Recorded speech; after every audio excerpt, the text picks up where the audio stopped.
Si ahora mismo hiciéramos una encuesta rápida, seguro que muchos de ustedes dirían que no les gustan o que no se les dan bien las matemáticas. De hecho, el informe PISA, que evalúa a los alumnos, recoge que el nivel de los españoles en esa materia está por debajo de la media de los países de la OCDE. Pero para tratar de cambiar aspectos como esos, Las Palmas de Gran Canaria acoge hasta el domingo la celebración de la 39ª, que me bailan los números, edición de las jornadas de enseñanzas y aprendizaje de las matemáticas. Y nos vamos a ir en directo hasta la isleta para conocer más detalles sobre esa jornada. Jessica Díaz, cuéntanos, buenos días. Buenos días, Marta, buenos días, Canarias. Pues dentro de estas jornadas anoche se inauguró esta Casa Museo de las Matemáticas, que se encuentra en el corazón de la isleta, dentro del colegio Las Canteras. Y se pretende que sea un museo vivo, por eso, como ven a mi espalda, pues hay dos aulas donde se realizan talleres, conferencias, también hay exposiciones. Y como decía, se pretende que sea algo vivo. Y de todo ello, de cómo han llegado a conseguir este museo, pues nos va a hablar Agar Arrocha, que es la presidenta de la Sociedad Canaria de Profesorado de Matemáticas, Luis Balbuena Castellano. Buenos días. Hola, buenos días, ¿qué tal? Muchos años de trabajo para conseguir esto, ¿no? Para conseguir la Casa Museo. Pues sí, ya llevábamos bastantes años queriendo tener una casa aquí, una casa museo en Gran Canaria, y por fin ya el sueño está hecho realidad, ¿no? Como decíamos, se compone por aulas, hay exposiciones, se pretende que sea vivo, ¿verdad? Sí, pretendemos que sea un espacio polifacético, en el cual podamos hacer distintos tipos de actividades siempre dentro del ámbito de la divulgación, de la ciencia y de la educación, por supuesto, que es nuestro fin, ¿no?, dentro de la sociedad canaria. Ajá, ¿no solo está abierto para profesionales? Pues no, esto va a estar abierto, la idea es que sea algo que acerque las matemáticas al público en general. Ajá. Obviamente los niños ya las tienen en las aulas, entonces queremos mostrar un enfoque distinto para que también el barrio de la isleta, la ciudad de Las Palmas y la isla de Gran Canaria se acerquen y vean las matemáticas tal cual las vemos nosotros. Bueno, lo que está mostrando ahora mis compañeros, Juan, ¿qué es esta zona? Mira, este es el museo permanente, ¿vale? Esta es la exposición permanente. Esta exposición es del año 2000 y es como el buque insignia de las exposiciones que tenemos en la sociedad. Tenemos una réplica en la Casa Museo de Tenerife y es un espacio para interactuar con las matemáticas desde otro punto de vista. Es un espacio para jugar, para tocar y para pensar, ¿no? Y dedicar tiempo a los retos, al razonamiento y a ver la parte lúdica que se compone. Es un elemento también esencial que vivimos los que estamos en esto de las matemáticas, ¿no? Como verás, ahí están geometrías, nosotros la geometría es algo que está en lo cotidiano, ¿no?, hasta el suelo de nuestras casas, y todo eso lleva un alto contenido matemático que lo que pretendemos es enseñar a ver, que el público aprenda a ver matemáticas. Las matemáticas están, pero a veces no somos capaces de verlas. Nos tienen que enseñar a mirar, ¿no?, como cuando nos enseñan a pintar o nos enseñan a distinguir colores cuando se hace un cuadro, ¿no? Entonces esta es la idea. Bueno, la Casa Museo se inauguró anoche y está dentro, ¿no?, la enmarcada de una jornada. ¿Quién viene a esta jornada? Pues mira, sí, son la 39ª edición de las jornadas de enseñanza y aprendizaje de las matemáticas, y este año hemos tirado la casa por la ventana, no esta, porque nos ha costado mucho tenerla como para tirarla por la ventana, pero viene, digamos, personalidades dentro del mundo de la divulgación, como Clara Grima, tenemos a Edith Padrón, Eduardo Sáez de Cabezón, Santi García Cremades, Fernando Blasco, Pino Caballero, Luis Balbuena Castellano, y después dentro de todo el amplio abanico tenemos también pues muchísimos de los grandes profesionales que día a día trabajan aquí en Canarias y que rinden a un nivel, y que estamos a un nivel, desde mi punto de vista, más que sobresaliente, ¿no? Agar, antes de marcharnos, mañana se celebra el Día del Libro. ¿Recomiendas algún libro, me imagino, relacionado con la matemática? Te recomiendo un montón. Es que la gente puede pensar que no, el profe de mates no. Para nosotros la lectura y la comprensión lectora es algo muy esencial. Entonces podemos, si te parece, empezar con el Grafo Pérez, perdido de Clara Grima. Tenemos también un fisquito de matemáticas de nuestra conferencia inaugural Edith Padrón y, por supuesto, el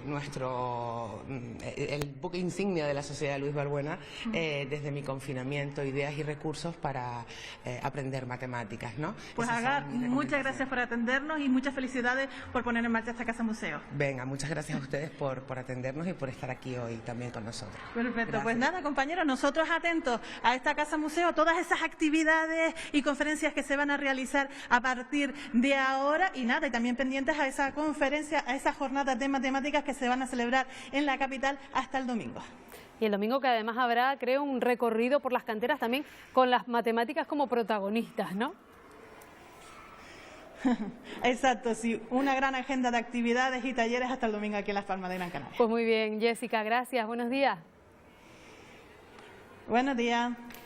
Y como hemos visto, si miramos a nuestro alrededor, prácticamente todo son matemáticas. Las cuentas del hogar, pedir un crédito o incluso ayudan a explicar el comportamiento de las redes sociales. Enseguida se lo voy a explicar de la mano de alguien que sabe de esto muchísimo más que yo. Es una de las personas a las que mencionaban en esa conexión en directo, Eduardo Sáenz de Cabezón, divulgador científico. Buenos días. Muy buenos días, Canarias.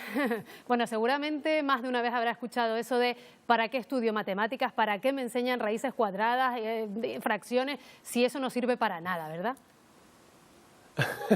Se escucha mucho y es una pregunta que está muy bien, es una pregunta muy buena y muy interesante porque normalmente esa pregunta de ¿para qué estudio? No es gente que se la hace con la intención de decir dime exactamente las aplicaciones que yo voy a tener de las matemáticas en mi vida. No, normalmente es alguien que dice esto me está costando, no me acaba de gustar, no podría yo librarme de esta tortura, por favor. Y entonces yo creo que ahí la reacción es decir, las matemáticas para empezar te van a servir a un tercio de las personas de España les van a servir en su trabajo. Se estima que un tercio de las profesiones de España tienen necesidad intensa de matemáticas. Por otro lado, o sea que para tu trabajo te va a servir pues a mucha gente, ¿no?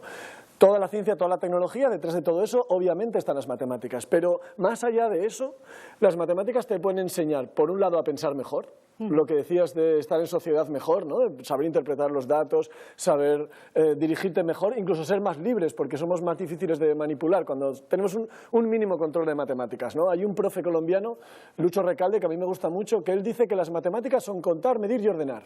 Pues en nuestra vida nos pasamos el día contando, midiendo y ordenando, ¿no? Lo sofisticado que quieras, pero seguro que lo hacemos así. Y luego una cosa que a mí me parece muy importante también, y es que las matemáticas te hacen situarte mejor en el mundo, incluso personalmente, ¿no? Porque son las matemáticas escolares una buena ocasión para saber gestionar la ansiedad, por ejemplo, ante un problema. Porque tenemos problemas difíciles en matemáticas y el saber gestionar esa ansiedad, ese esfuerzo de hacer un problema me parece que es muy bueno. Y un cierto sentido de la justicia, si quieres, ¿no? Una cosa matemática, un problema matemático es correcto independientemente de quién dé la respuesta, es correcto en sí. Entonces, ese tipo de actitudes yo creo que las matemáticas nos ayudan a compartirla con nuestros compañeros, con nuestras compañeras en la escuela. No sé si a veces el problema está en la manera de trasladar esos conceptos, en la forma de enseñar. ¿Habría que modificarlo? ¿De qué manera se pueden hacer más atractivas? Hay mucho drama. Hay muchísimo drama con las matemáticas. Yo creo que lo primero es quitarles drama. O sea, que tenemos una especie de sensación social, fíjate cómo has empezado, ¿no? la entrevista. Existe esa percepción social que decías, ¿no? De que, seguro que conocemos a alguien que dice, no nos gustan las matemáticas, son muy difíciles, son un rollo, no me sirven para nada, tal, ¿no? Quitar un poco ese estigma yo creo que es muy, muy importante, desde la escuela y también desde las familias, ¿no? A la hora de la educación, pero socialmente también. Quitarles drama a las matemáticas yo creo que es muy importante. Y luego otra cosa importante, me parece a mí, es el que las matemáticas las veamos siempre con un contexto, que no sean solamente aquello que me sirve para aprobar el examen de matemáticas y que jamás en mi vida va a tener que ver con nada. Independientemente de que yo lo vaya a usar o no, ¿no? El tener conocimiento de que tiene que ver con otras cosas. Yo creo que dar contexto a las matemáticas es importante para asentar los conocimientos, ¿no? No solo en matemáticas, sino en todas las materias, pero en concreto en matemáticas creo que es particularmente importante. Además vemos que con la tecnología, con las redes sociales, pues las salidas incluso profesionales son múltiples. Me ha llamado la atención, preparando esta entrevista, algo que se denomina espejismo de la mayoría y que sirve para explicar en cierta manera el comportamiento de las redes sociales. Explíquemelo un poquito. Sí, ahora mismo, efectivamente, los matemáticos, las matemáticas estamos muy solicitados en el mundo laboral. De hecho, la nota de corte en las carreras de matemáticas es altísima, son una de las carreras más demandadas ahora mismo.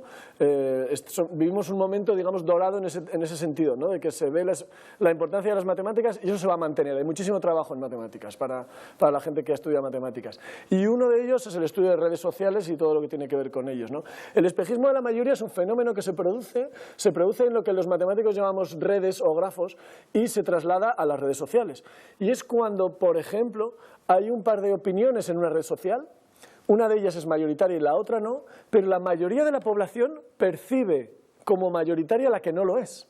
Hay un espejismo, hay una especie de engaño, no digo que sea un engaño siempre buscado, pero hay una falsa visión de la realidad y eso nos hace reaccionar a la realidad de forma equivocada, ¿no? Porque si no tenemos un buen análisis de la realidad no podemos reaccionar bien a ella.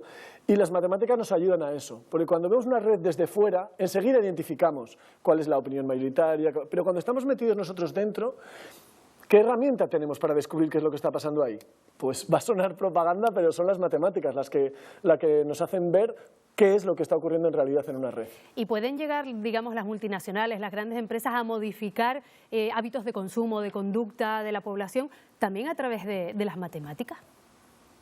¿Cómo si pueden llegar? Claro, por supuesto. O sea, las matemáticas tienen mucho poder. Por tanto, yo creo que está bien que eso lo sepamos, que estemos acostumbrados a relacionarnos con las matemáticas y que de alguna forma los ciudadanos y las ciudadanas demos el asalto a ese poder también, ¿no? Seamos capaces de gestionar lo suficiente nuestros conocimientos matemáticos como para que esas fuerzas, digamos, tengan menos poder sobre nosotros. Y eso se hace a base de conocimiento, saber cómo funcionan un poco las cosas. No digo que todos seamos expertos en matemáticas, ¿no? Pero por lo menos saber que eso funciona así y para ser capaces de defendernos, ¿no? Suenan como palabras como muy gordas, ¿no? Pero por supuesto las multinacionales, las empresas, etcétera, o los intereses que sean, tratan de manipularnos con los medios que tienen y algunos de los medios pues son matemáticos también. Las matemáticas tienen mucho poder. Antes de terminar y muy rápido, dígame un truco con el que nos podamos beneficiar de las matemáticas en nuestro día a día. Un truco. Hombre, pues en la compra, cuando tú vas a hacer la compra, hay una fila, hay dos filas. Una que tiene muchos carros, pero van casi vacíos, otra que tiene pocos carros, pero están muy llenos. ¿Cuál coges? Pues el sentido común y las matemáticas te dicen, vete al que tiene pocos carros, aunque estén muy llenos. Esto es un consejo gratis. ¿Por qué? Porque el momento donde se va a perder tiempo es al pagar. Mucho más que al pasar los productos, es al pagar. Entonces, vete a la fila donde eso ocurra menos veces. Os estoy ahorrando tiempo en la vida. Pues Eduardo Sáenz de Cabezón, divulgador científico, usted es una de las personas que va a formar parte de esas jornadas de las matemáticas en este fin de semana. Gracias por habernos hecho un adelanto aquí en Buenos Días Canarias. Muchísimas gracias a vosotros. Buenos días.